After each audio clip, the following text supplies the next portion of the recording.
Hello.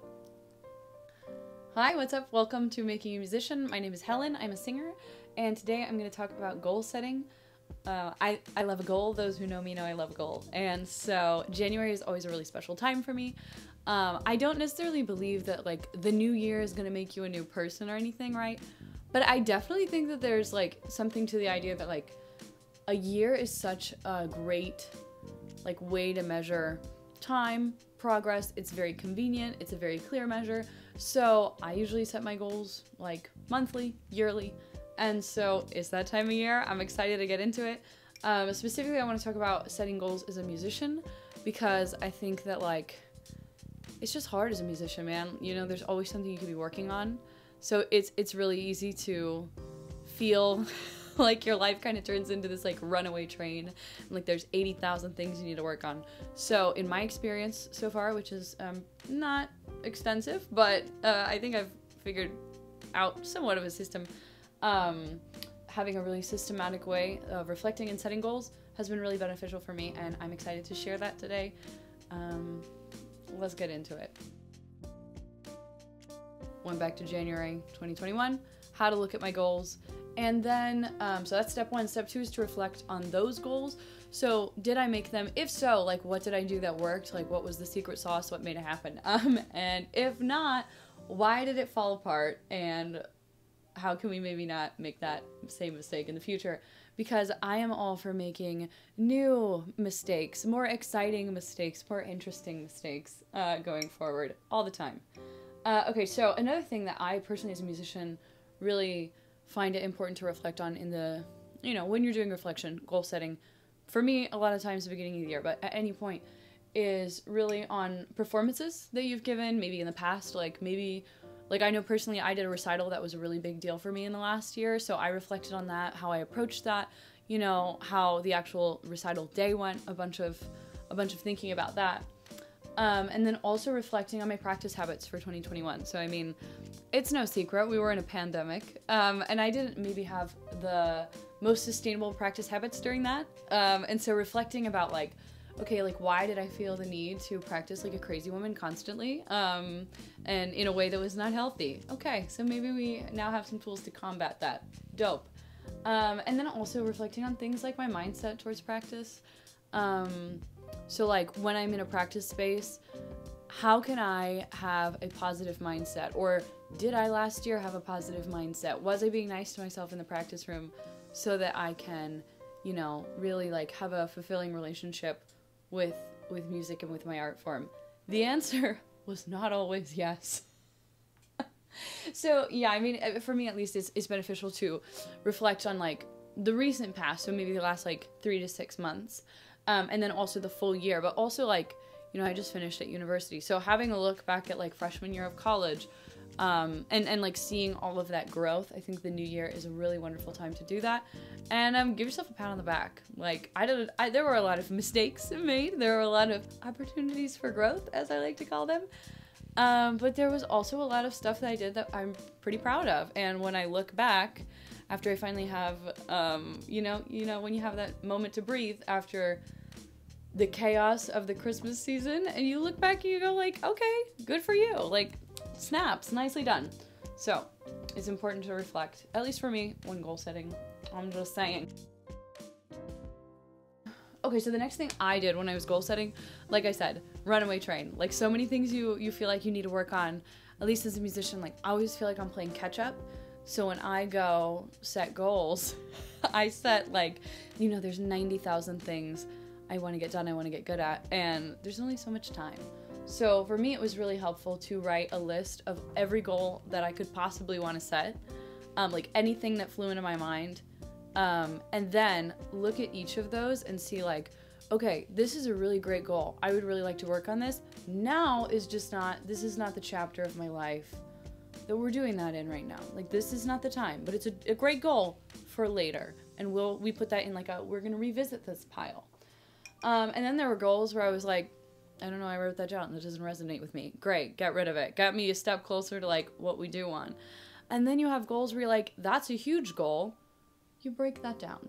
And then also combining things that were similar. So like one of my goals was like to get my competition rep really polished, and I had another goal that was like get my audition package like mwah, on point.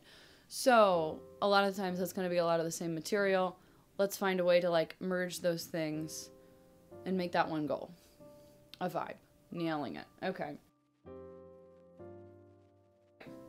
Make a plan. Okay, a vibe. Okay, so yeah, man, you gotta make a plan. Because I am a person who's like, I can plan it. I can like set the goals. But then when it comes down to like, you gotta wake up and then you gotta start like practicing your scales and stuff, that's hard. You decide when you're gonna do the thing that needs to get done for that goal to happen.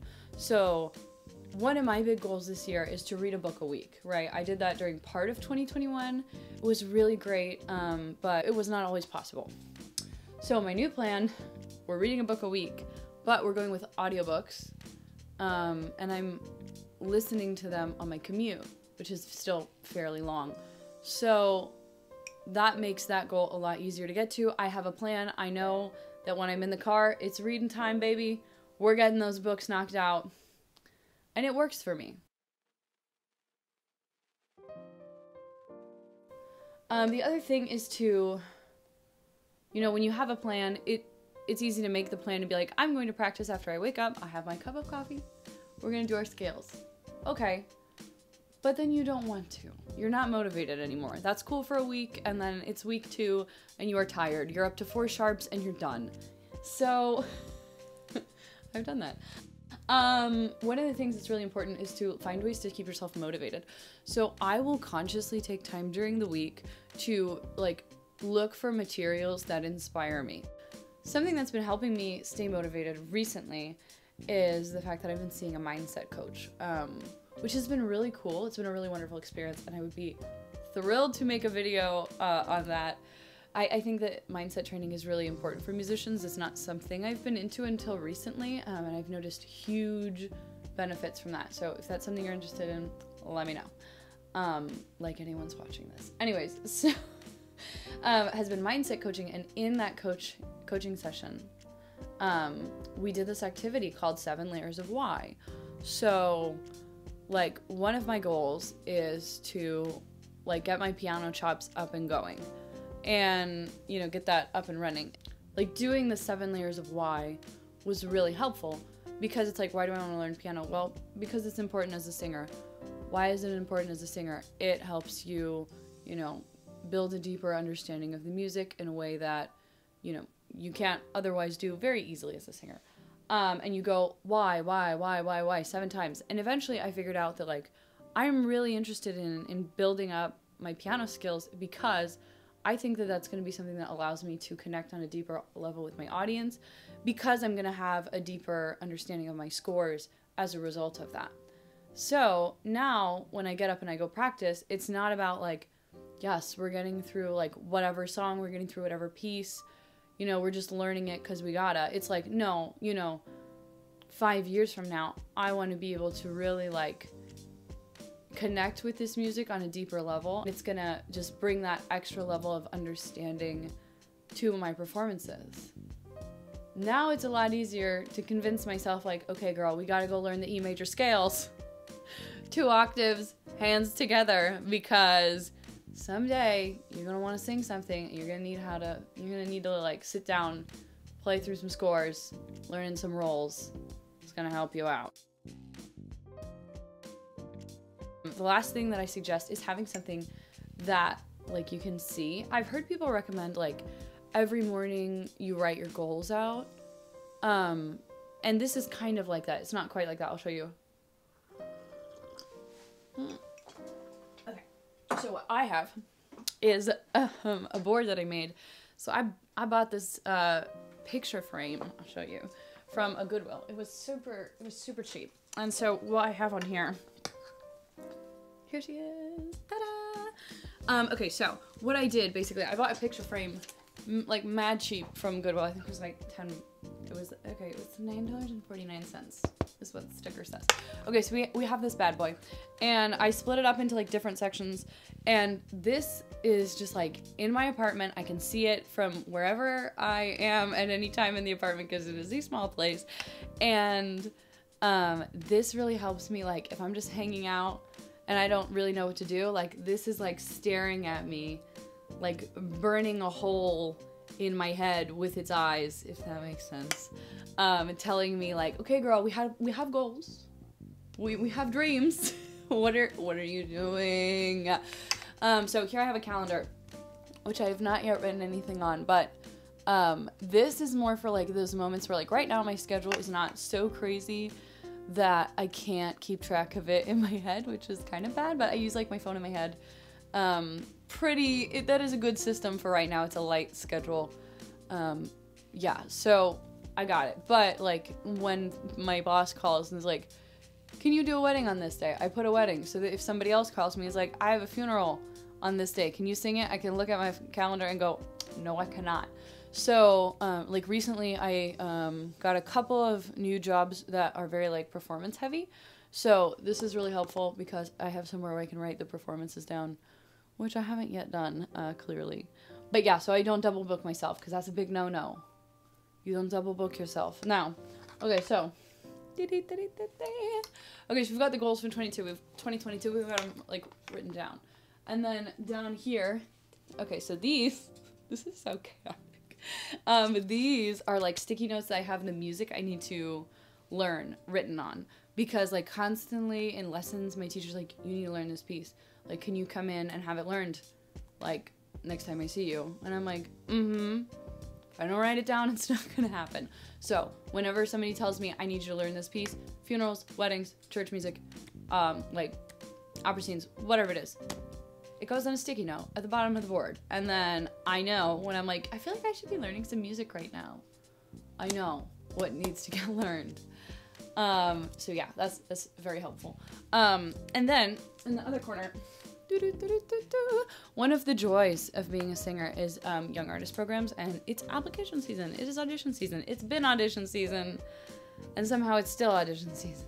So unless you've woken up in a cold sweat at 11:59 realizing you need to send in your application for whatever program, and you have 1 minute to log into Gap Tracker and send in your application, like, you know, it's not fun, right? It's not a good time. It's not a good feeling.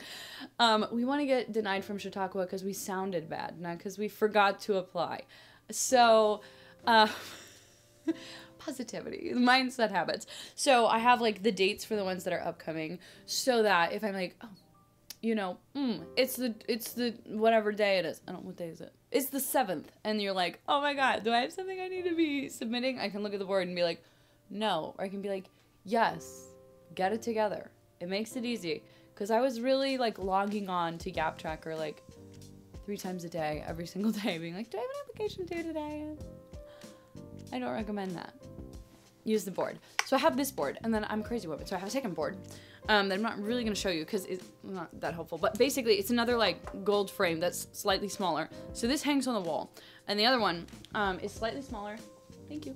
And what I do with that board is every day in the morning, I pull it out, and I look at the big board and I write on the smaller board the things that I would need to do that day to like hit goals or like make steps. I mean, I could go on about goals. Obviously a subject that is very near and dear to my heart. So yeah, I mean, if you're interested in hearing about what some of my goals are, feel free to hit me up. Maybe I can talk about that. But yeah, goal setting as a musician. If you liked my video, if you didn't, that's okay. Don't tell me. Yeah, have a good day.